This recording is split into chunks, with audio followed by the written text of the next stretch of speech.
नमस्कार, मैं हूं नवीन चौहान और आप देख रहे हैं अलर्ट इंडिया।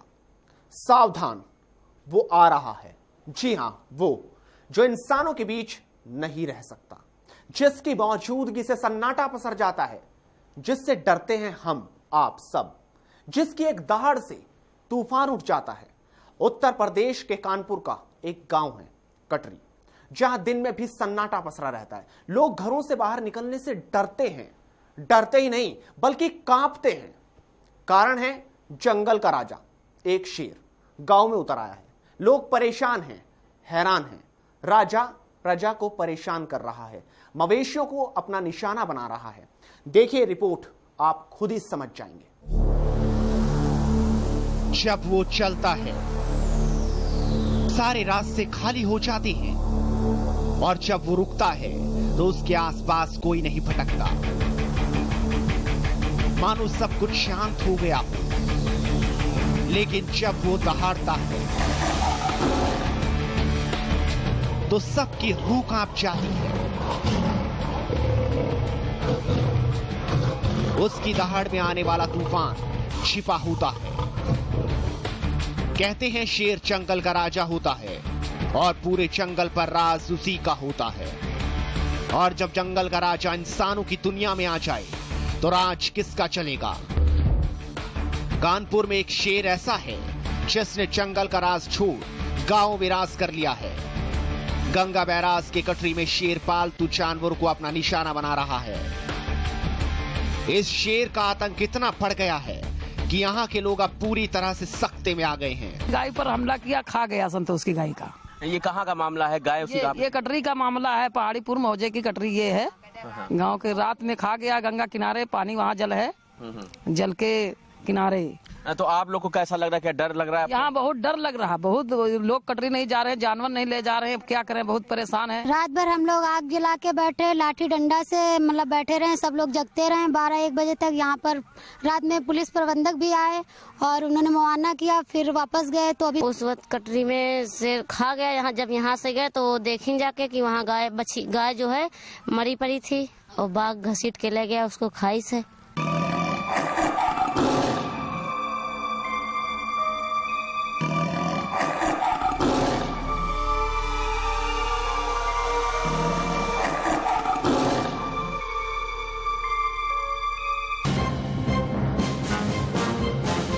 इतना ही नहीं, यहाँ के लोगों का ये भी कहना है कि शेर ने गांव की छोटी बच्ची को भी अपना निशाना बनाना चाहा, लेकिन बच्चे की किस्मत अच्छी थी कि वो बच गई। वहीं वन विभाग भी शेर को गांव से भगाने की पूरी कोशिश कर रहा है और हर तरह से चौकन्ना है। लेकिन वन विभाग की माने तो शेर ने अभी तक किसी इंसान को अपना शिकार नहीं बनाया।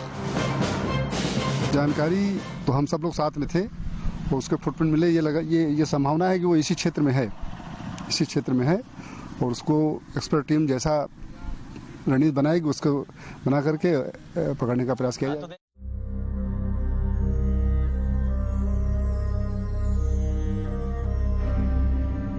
इस गांव में घुसा शेर अभी तक आदमखोर नहीं हुआ है, लेकिन इस शेर को अगर जल्द से जल्द पकड़ा नहीं गया तो बहुत जल्द यहाँ के लोगों को अपना शिकार बना सकता है। टाइगर ने अभी तक किसी भी कह सकते हैं कि विलेजेस पर हमला नहीं किया। हाँ, परसों एक गाय पर हमला किया था और गाय को मार के खा गए थे। लेकिन अब वो उनका कहना है कि ये जो पूरा क्षेत्र है ये कटरी का क्षेत्र है, जहाँ पर उस तरफ गंगा है और बाकी ये पूरा रेती है। यहाँ पर किसी तरह से कोई भी विलेजेस, कोई भी गाँव वाला नहीं है, दूर दूर तक कोई गाँव नहीं है। अब जाकर शेर ऐसी जगह पर है जहाँ पर ना तो इंसान को खतरा है और ना ही उसको खतरा है, क्योंकि यहाँ पर चारों तरफ पानी है और रेत है। अभी पूरी तरह से रणनीति बनाकर इसको पकड़ने का प्रयास कर रहे हैं। कैमरामैन अश्विनी अवस्थी के साथ सलमान खान, वीआईपी न्यूज, कानपुर। देश की राजधानी दिल्ली, दिल वालों की दिल्ली, अब क्या नॉर्थ ईस्ट के लोगों के लिए सुरक्षित नहीं है? आखिर एक के बाद एक नॉर्थ ईस्ट के लोगों की मौत क्या कहती है? आखिर कौन है जो बन रहा है उनकी जान का दुश्मन?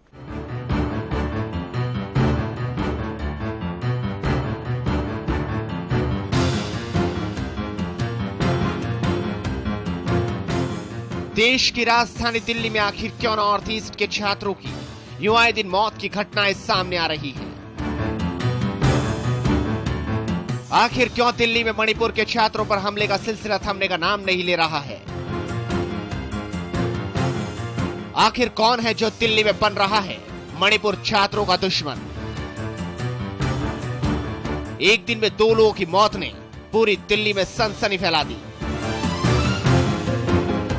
पहली घटना कोटला मुबारकपुर इलाके की है, जहां एक मणिपुरी युवक की लाश उसी के कमरे से मिली।